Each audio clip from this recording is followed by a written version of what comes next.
निर्बाध रूप से जी बहुत धन्यवाद वीरेंद्र सिंह जी हमारे स्टेट हेड। धन्यवाद पांडे जी, शुक्रिया। सेकंड राउंड में आपकी बाकी ओपिनियन सम्मिलित करूंगा। वीरेंद्र जी हमारे स्टेट हेड हमारे साथ हैं और वो असली कारणों पर टार्च की रोशनी डालेंगे। तो वीरेंद्र जी बताइए भाई, ये क्या प्रॉब्लम है मिनिस्टर और आईएएस अफसरों के बीच?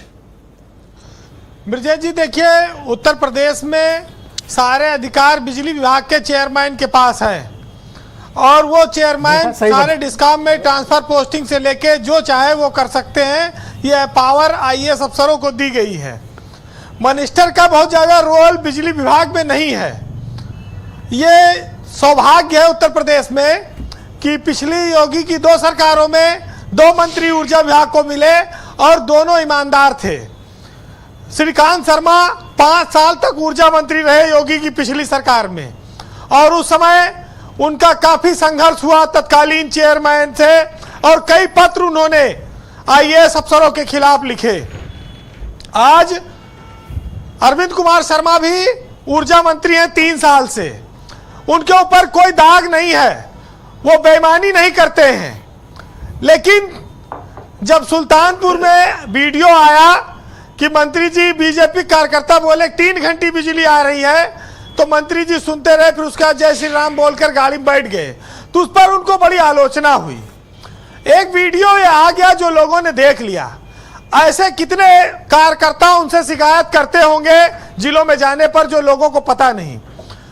अरविंद शर्मा शायद इन्हीं चीजों से विचलित होंगे और अफसरों की मनमानी से वो परेशान है। ब्रजेश जी, बिजली पैदा करना या खरीदना और बिजली देना, ये दोनों अलग अलग सिस्टम है। जब हम बिजली पैदा कर लेते हैं, खरीद लेते हैं, तो बिजली देने की जो अधिकार है, जिम्मेदारी है, वो सब इंजीनियरों के हाथ में आ जाती है। और बिजली विभाग में इंजीनियर लूटने का कोई मौका नहीं चूकते हैं। जेई से लेके एक्सियन एसी चीफ तक बिजली विभाग का भ्रष्टाचार चरम पर है और इसी वजह से ये जो प्राइवेटीकरण की बात आती है बार बार कि बिजली कॉर्पोरेशन को बेच दिया जाए, ये सब वही कारण है। आप बिजली का बिल बढ़ के आ जाए, उसको ठीक कराने जाइए तो घूस दीजिए। आपको एक कनेक्शन लेना है तो इतना बड़ा एस्टीमेट बना देंगे कि आप कनेक्शन ले नहीं पाएंगे, डर जाएंगे, भाग जाएंगे। 2 लाख 4 लाख का कनेक्शन बन जाएगा जी, एस्टीमेट बन जाएगा। समस्या यह है कि एक नहीं, हर डिस्कॉम में एक अरविंद शर्मा बैठा दो, तब भी ये बिजली वाले बेईमानी से नहीं बाज आएंगे। तो ये बताइए कि आपके हिसाब से तो फिर ये कैंसर जो है बिजली विभाग का, ये डिस्कॉम है चारों, ये तो कैंसर हैं और यहाँ बैठे एमडी तो एक से एक खतरनाक हैं। ब्रजेश जी, सारा दिन टेंडर टेंडर टेंडर, किसी एमडी को देखो टेंडर टेंडर। बिजली के विभाग में इतना अधिकार है कि अगर लाइनमैन का एक थप्पड़ मार दे कोई, तो उसके ऊपर ऐसा मुकदमा लिखा जाएगा कि पूरा खानदान जेल में चला जाएगा। तो इतना असीमित पावर है जेई, एई, एसडीओ और एक्सीएन के पास, ये इसका दुरुपयोग है। अगर यही बिजली चोरी अगर जनता रोकने के लिए सड़क पे आ जाए तो सरकार उनके ऊपर मुकदमा लिखवा देगी। तो जनता की मजबूरी है कि इनको झेलो और इनका जो ऊपरी जो इनका डिमांड है उसको पूरा करो, नहीं तो आपके यहाँ रोशनी गायब हो जाएगी, उजाला अब चला जाएगा। समस्या इसी बात की है। अच्छा, ये देखिए शर्मा तो बड़े विनम्र और शांत स्वभाव के व्यक्ति रहे हैं, फिर ऐसा क्या हो गया कि मीटिंग में इस तरह से विस्फोट? और सिर्फ मीटिंग ही नहीं, फिर पब्लिक मीटिंग मऊ में हुई, वहां भी उन्होंने बाकायदा चेतावनी दी। इसका मतलब कि गले तक बात आ गई थी, भर गया था लग रहा है। देखिए, जो आदमी ईमानदार होगा, 1 रुपया नहीं लेता होगा, तो वो जनता की शिकायत, बार बार कार्यकर्ताओं की शिकायत नहीं सुन पाएगा। 3 साल से वो सुन रहे थे। उन्होंने बोला, अरविंद शर्मा कोई ऐसे आदमी नहीं है कि कोई सियासत में रहे हो, बहुत उनको जो है भविष्य के लिए पैसा इकट्ठा करना हो, राजनीति में बहुत चुनाव लड़ना हो। वो तो अफसर थे, मोदी के राज्य में रहे, वहां से आए, यहाँ एमएलसी बन गए, मिनिस्टर बना दिए गए। उन्होंने अपनी तरह सोचा होगा, लेकिन ये विभाग थोड़ा टिपिकल है।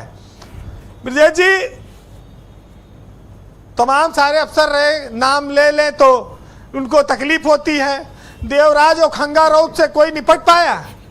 आशीष गोयल तो चलिए मान लीजिए सुन भी लेते हैं लोगों की। सही है।